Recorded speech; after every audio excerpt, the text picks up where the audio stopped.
오늘 우리에게 주시는 하나님의 말씀, 오늘 우리에게 주시는 하나님의 말씀, 베드로전서 1장 13절부터 16절까지 말씀, 베드로전서 1장 13절부터 16절까지 말씀을 합독합니다. 그러므로 너희 마음의 허리를 동이고 근신하여 예수 그리스도께서 나타나실 때에 너희에게 가져다 주실 은혜를 온전히 바랄지어다. 너희가 순종하는 자식 전에 알지 못할 때에 따르든 너희 사욕을 본받지 말고 오직 너희를 부르신 거룩한 이처럼 너희도 모든 행실에 거룩한 자가 되라. 기록되었으되 내가 거룩하니 너희도 거룩할지어다 하셨느니라. 아멘.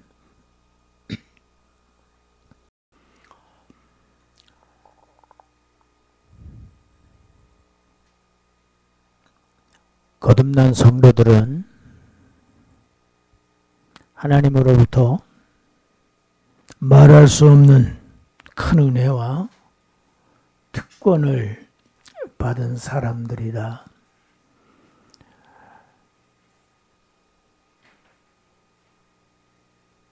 이런 말씀이 지금 1절부터 12절까지 말씀입니다. 이렇게 큰 하나님의 은혜와 특권을 받은 사람들이 어떤 삶을 사는 것이 합당한 것인가? 어떤 삶을 살아야 될 것인가? 오늘 본문은 거기에 대한 첫 번째 교훈입니다.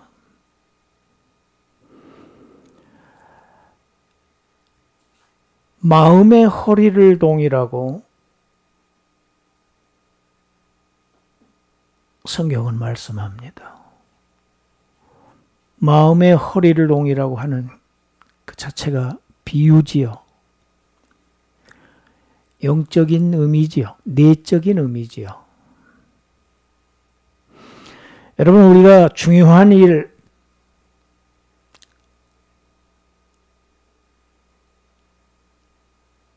지금 임박한 중요한 일을 하기 전에 허리띠를 졸라맵니다. 신자들은 지금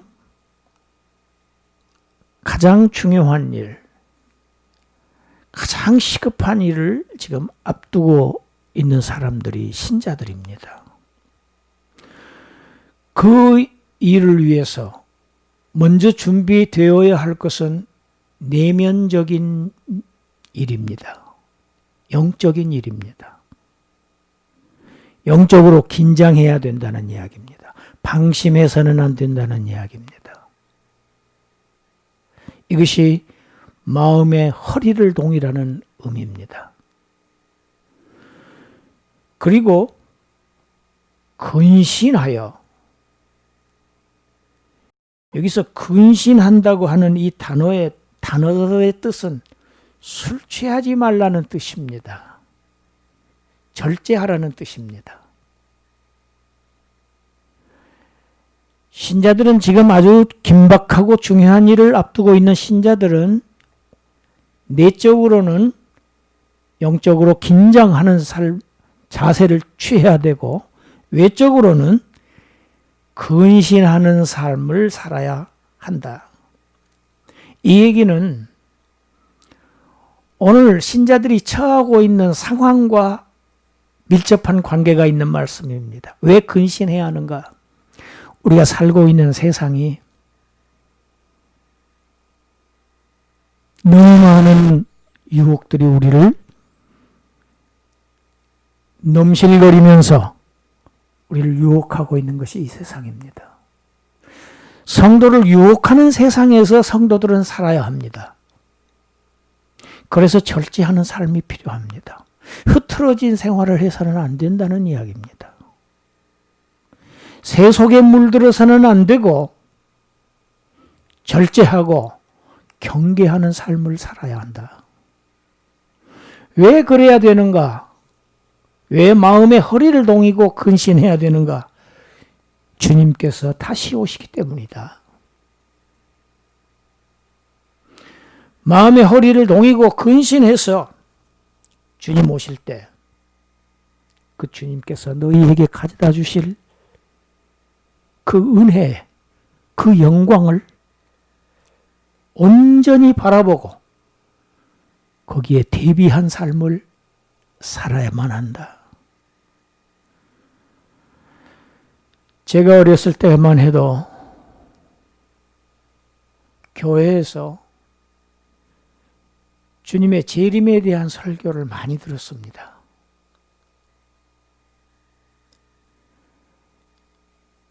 어렵게 살던 우리나라가 경제가 성장하면서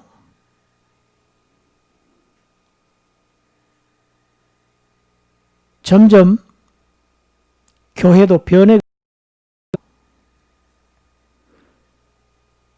교회에서는 점점 더 내세에 대한 이야기보다는 현세에 대한 이야기가 점점 더 많아지기 시작했습니다. 내세 진정한 하나님의 신자들에게 주실 축복보다는 이 현세에서 하나님이 주실 축복의 그림자에 불과한 그 맛보기에 불과한 그것을 더 추구하는 그것이 곧바로 하나님의 은혜라고 하는 그러한 메시지들이 넘치기 시작해서 교회 강단에서 재림에 대한 설교가 완전히 사라졌습니다. 이제 어디에서도 주님이 다시 온다는 소리를 하지를 않아요.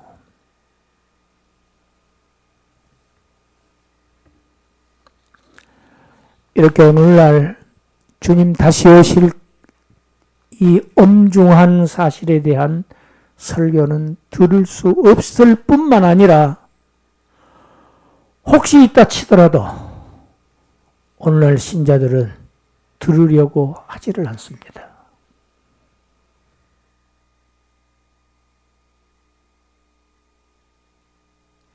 양적으로 외관상으로 한국 교회는 급성장했습니다. 그런 교회의 모습이 코로나19 사태로 해서 어떻게 변해가고 있습니까? 거품이 빠지고 있죠.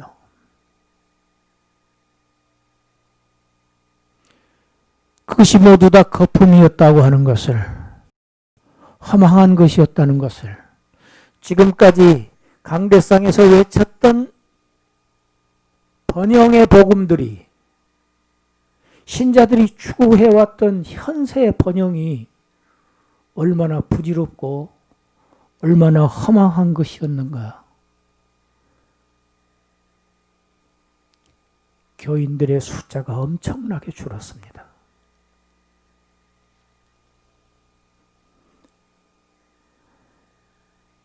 바울 사도는 로마서 8장 18절에서 이렇게 이야기를 합니다. 그리스도인들은 현세에서 고난을 받았다. 그러나 그 고난은 장차 우리가 받을 영광에 비교하면 이것은 게임도 되지 않는다.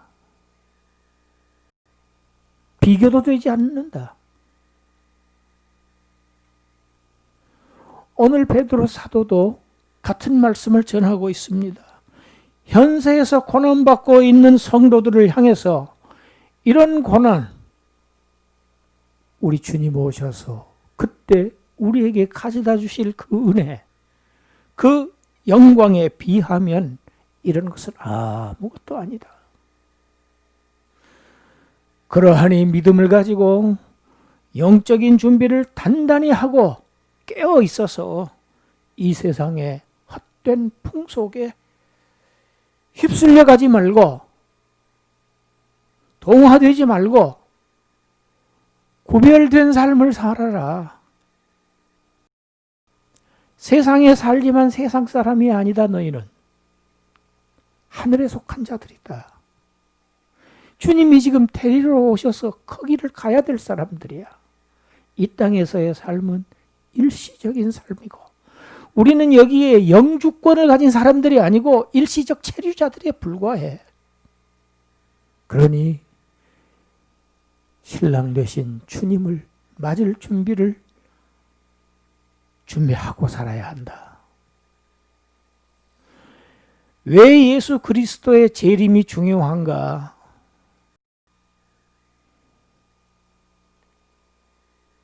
주님이 오시지 않으면 이 땅에서 사망이 치유될 수가 없습니다. 첫째 아담이 가져온 사망, 둘째 아담으로 오신 그리스도의 재림이 있어야 이 사망이 완전히 사망으로 끝납니다. 멸망합니다. 사망이 멸망합니다. 그래서 지금 우리가 이 땅에서 겪고 있는 모든 죽음의 그림자들, 수고하고 애통하고 슬퍼하고 고민하고 질투하고 시기하고 싸우고 전쟁하고 모든 사고들, 모든 질병들, 모든 죽음들, 이런 모든 죽음의 증상들 주님 오셔야 완치된다. 할렐루야. 완치가 돼요. 근원이, 혈루의 근원이 말라야 돼요. 증상치료로는 안 돼요.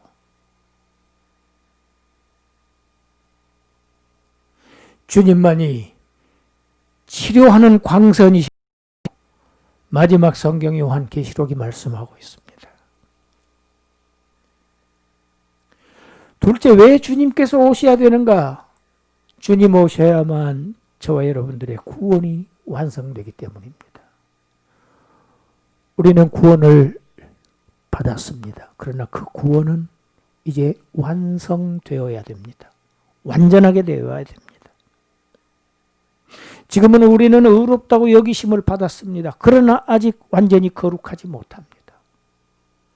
거룩한 천국에 가서 살 자로서 완전한 거룩함에 도달하는 길은 거룩하신 주님이 오셔야 됩니다. 할렐루야. 그 말씀을 히브리서 기자는 히브리서 9장 28절에서 이렇게 말씀했습니다. 읽습니다. 이와 같이 그리스도도 많은 사람의 죄를 담당하시려고 단번에 들이신 바 되셨고 구원에 이르게 하기 위하여 죄와 상관없이 자기를 발하는 자들에게 두 번째 나타나시리라. 초림의 예수 그리스도는 죄를 담당하시기 위해서 오셨습니다. 십자가를 지시기 위해서 오셨습니다. 죽기 위해서 오셨습니다. 저와 여러분들의 죄를 대신 지시고 십자가의 제물로 드려 지셨습니다. 그러나 이제 그 주님께서, 부활하신 주님께서 구원에 이르게 하기 위하여, 저와 여러분들의 구원의 완성을 위하여 이제는 죄사함을 받은 사람들을 위해서 죄와 상관없이 이제는 자기를 바라는 자들에게, 같이 합시다. 자기를 바라는 자들에게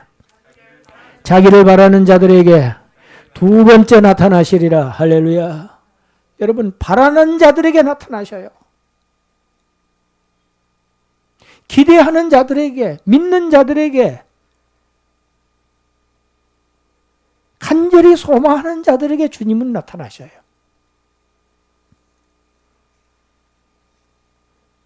주님 초림은 정말 초라하게, 조용하게 오셨습니다. 비천한 신분의 소유자들, 들에서 양떼를 지키던 목자 몇 사람들, 그리고 먼 곳에 있는 동방박사들 몇 사람밖에 주님의 탄생 사실을 알지 못했어요. 그러나 악한 사탄, 하나님의 구속의 역사를 방해하기 위해서 초림의 주님을 탄생부터 죽이려고 헤롯을 동원했습니다. 그를 피해서 주님은 출생하자마자 애굽으로 피난살이부터 하셨습니다. 일생 동안 쫓겨다니셨습니다. 일생 동안 사람들에게 귀히 여김을 받지 못하시고 멸시, 천대, 온갖 학대 다 당하셨어요. 추위와 굶주림에 떠오셨어요. 그렇게 해서 이루신 구원이 오늘 저와 여러분들의 구원입니다. 그러나 이제 재림하시는 주님의 모습은 그와 다릅니다. 주님이 오시는 장면을 출애굽기 19장에서 우리 시내산에서 하나님이 강림하시는 장면을 우리가 볼 수 있습니다. 시내산 온 산이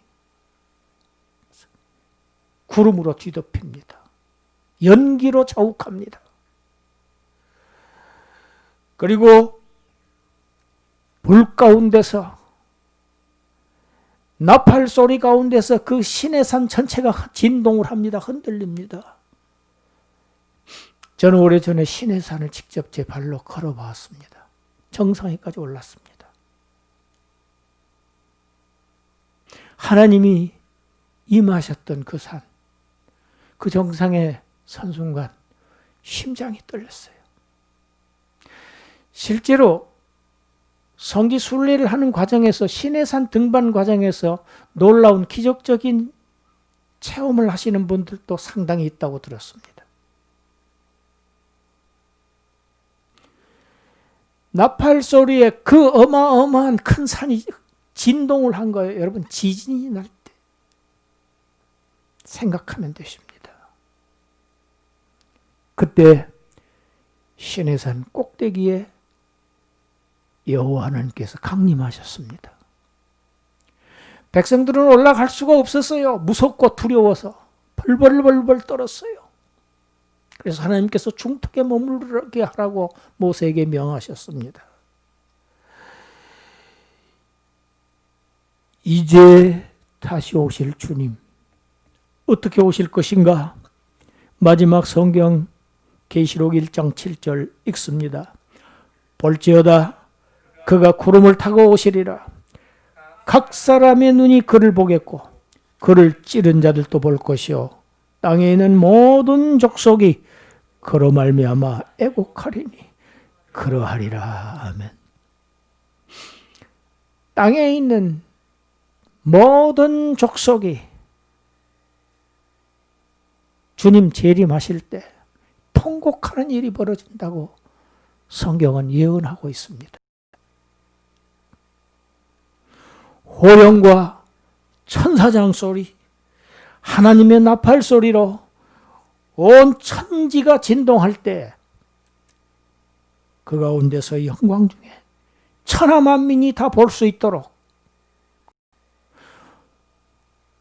영광 중에 다시 오신다. 오실 주님을 생각하면서 살아라. 그의 오심을 준비하라. 이것이 바로 성도들의 살아있는 소망이다. 주님이 오셔야 우리는 산다. 주님을 바라는 성도들은 어떻게 살아야 할까? 전처럼 나의 욕망대로 살지 말고 정욕을 따라서 살지 말고 이제 거룩하신 하나님의 부르심을 받은 자들로서 하나님의 자녀로서 거룩하게 살아야 한다. 하나님이 거룩하시기 때문이다. 레위기 19장 1절 2절 아주 중요한 말씀입니다. 함께 읽습니다. 여호와께서 모세에게 말씀하여 이르시되 너는 이스라엘 자손의 온 회중에게 말하여 이르라. 너희는 거룩하라.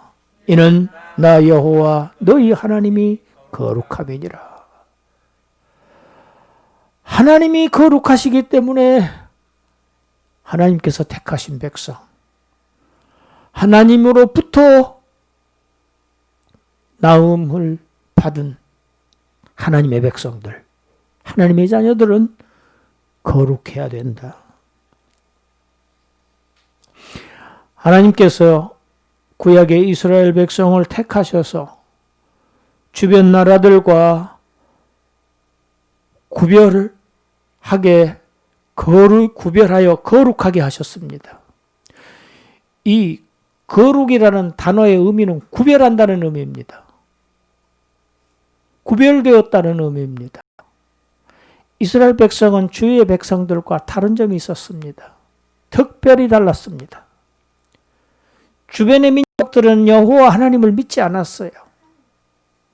이스라엘은 야훼를 믿었습니다. 주변에는 예루살렘 성전이 없었어요. 그들은 성전에서 하나님을 예배했습니다. 주변 사람들의 몸에는 하나님의 백성이라고 하는 약속을 받은 민족이라고 하는 표가 없었어요. 이스라엘의 모든 남자들은 난지 8일 만에 할례를 행함으로 하나님의 약속의 민족이라는 표시를 자신들의 몸에다가 하고 살았습니다. 이것을 그들은 자신들의 정체성으로 믿었어요.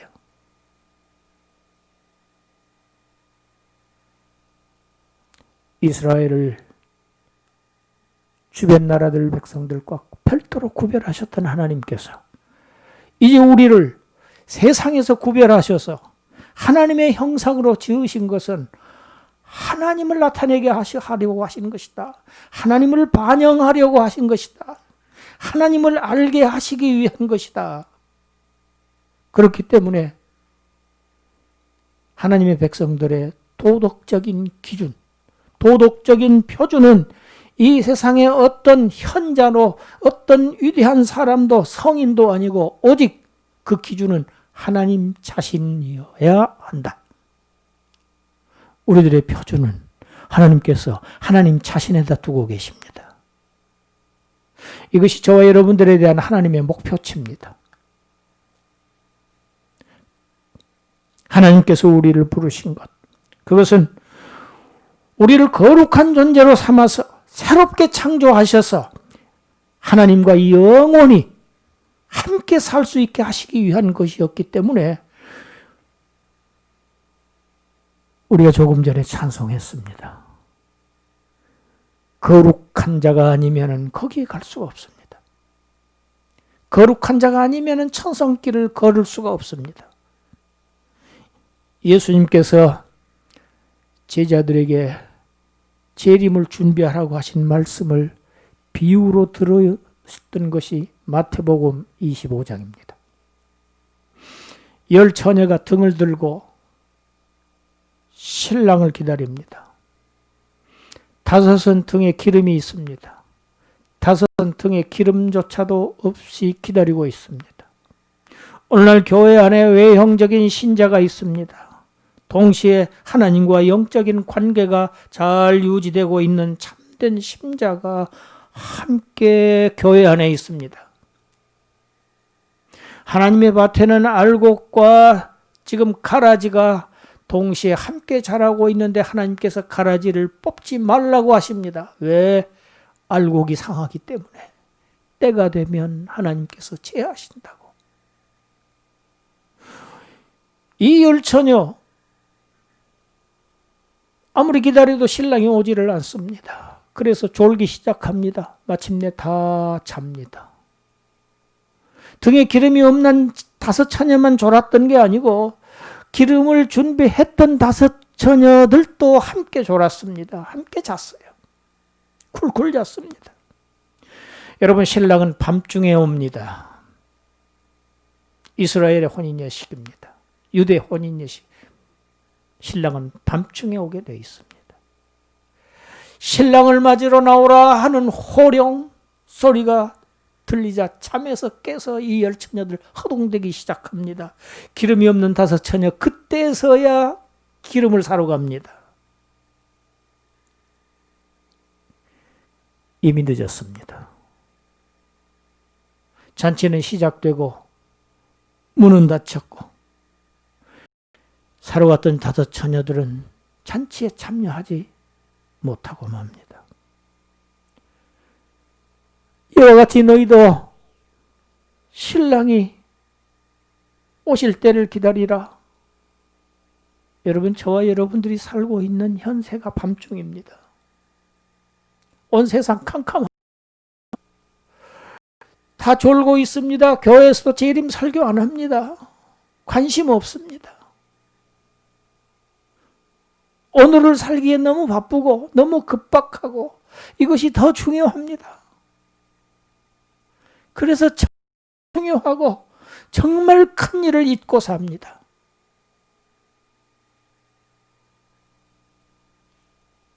밤중에 오신다.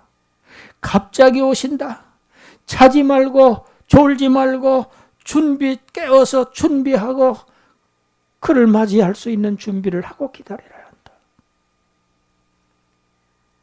마태복음 25장 제일 주님의 마지막에 뭐라 말씀하셨는지 들어봅시다. 읽습니다. 그런즉 깨어 있으라.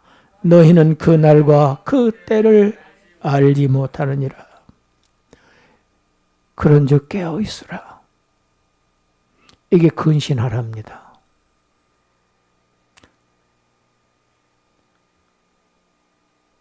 몽롱한 사세에 앉아 정신을 차려야 된다. 언제 오실지 모른다. 오늘 밤에 오시면 오늘 밤에 내가 네 영혼을 도로 찾으면 너의 준비한 것이 다 누구의 것이 되겠느냐? 며칠 전에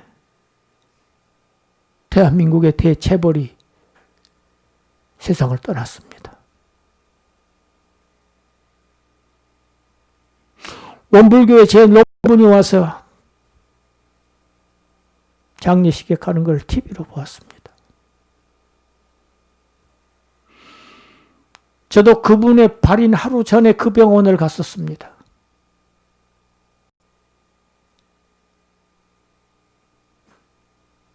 재벌도 떠납니다. 주님 오시기 전에 우리 각자의 개인적인 종말은 진짜 언제일지 모릅니다. 1시간 후일지도 모릅니다. 이달일지 다음 달일지 알 수 없습니다. 사실은 이 점이 더 중요합니다. 우리 개인적인 종말. 그때로 우리의 모든 준비는 다 끝난 겁니다. 그때까지 끝내야 됩니다.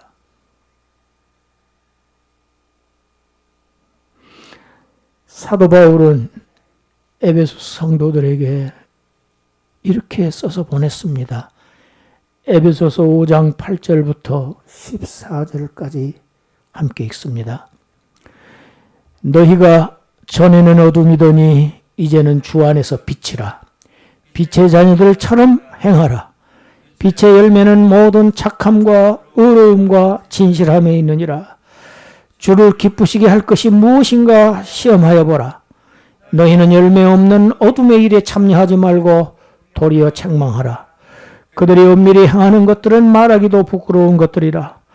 그러나 책망을 받는 그 모든 것은 빛으로 말미암아 드러나나니 드러나는 것마다 빛이니라. 그러므로 이르시기를 잠자는 자여 깨어서 죽은 자들 가운데서 일어나라. 그리스도께서 너에게 비추이시리라 하셨느니라.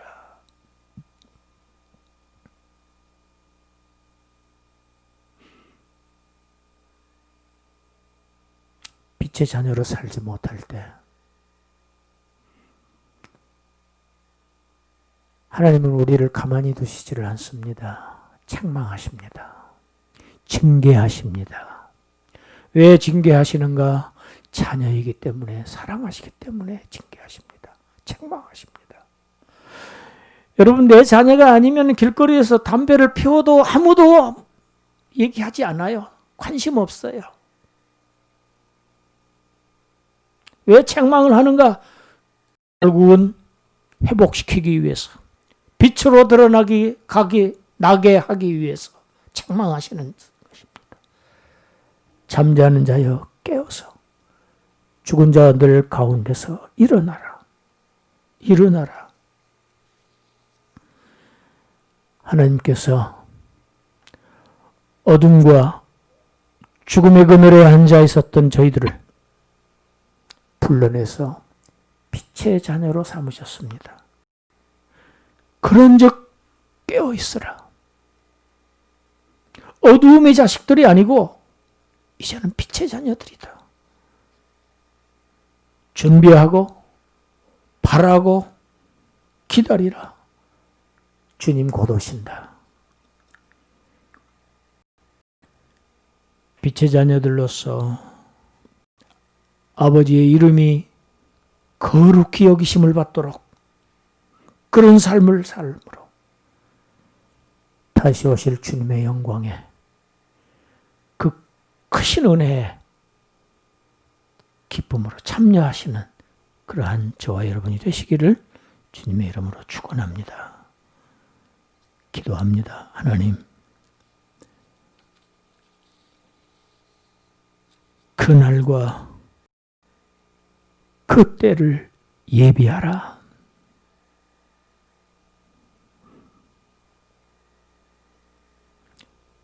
노아 홍수 때에도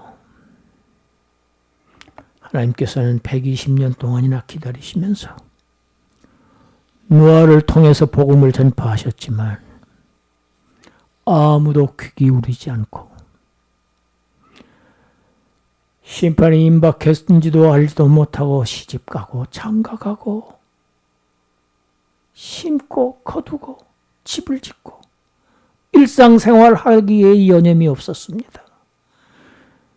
그들이 물에 다 휩쓸려 가기까지도 그런 모습으로 살았다고 성경은 기록하고 있습니다.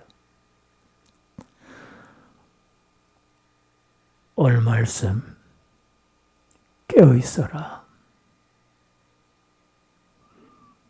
주님 맞을 준비를 하라. 이 음성을 늘 들으면서 늘 마음속으로 되뇌이면서 실제로 하나님의 자녀로서의 거룩한 삶을 삶으로 준비하면서 살아서 주님 오실 때 그 영광, 찬란한 영광 중에 기쁨으로 주님 맞는 그러한 천국 백성들 되게 하여 주시옵소서. 예수님 이름으로 기도드리옵나이다. 아멘.